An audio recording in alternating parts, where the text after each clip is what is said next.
And one player who I want to like highlight here as well is, Ryan Hartman, dude. Like the guy's a warrior. He's a warrior.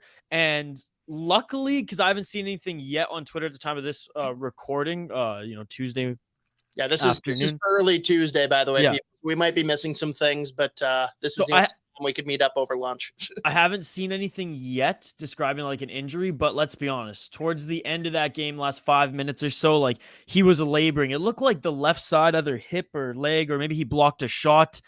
I forget exactly. At first, I thought he blocked a shot. Maybe like it was his foot. But anyways, laboring for quite a while, like a few shifts, and like the guy had no poker face whatsoever. Like after every shift on the bench, even the broadcast was talking about it. Fucking ESPN.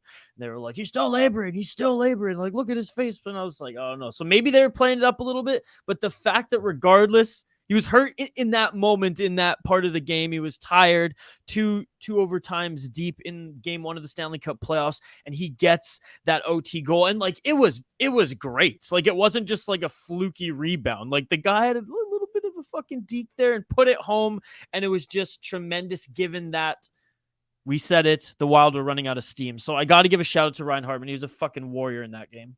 Yeah, and I think the whole team was warriors too. Like the compete level was there. You saw it the whole time.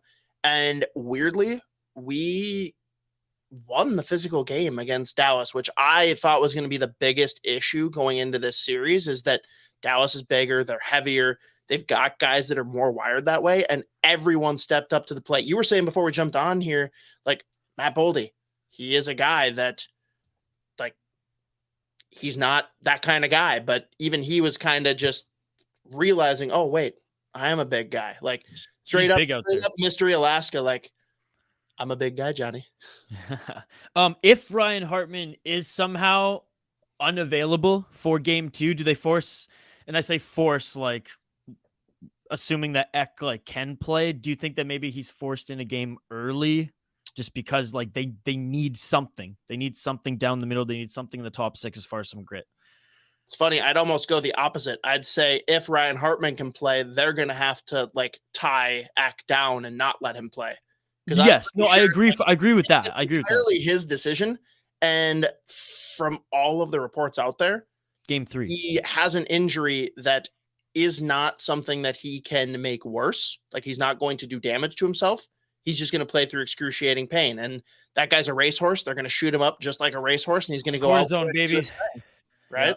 Yeah. So I think it's more the opposite. I think like if Hartman's out, they're like, okay, Ek, fine, we'll let you play. Not like we're going to force you in. It's like, okay, I guess you get to play.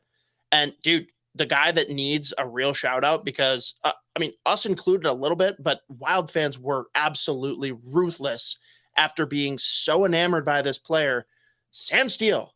Oh, what a game. What a game. Like, I don't know. Like, once that comes back, like who comes out of the lineup? I like Sam Steele seems like on paper the obvious one, but it's like, how the fuck do you take him out? He's quick, man. He looked so good. And you know who else? I think he is the de facto Hartman replacement. Fair enough. Hartman can't play.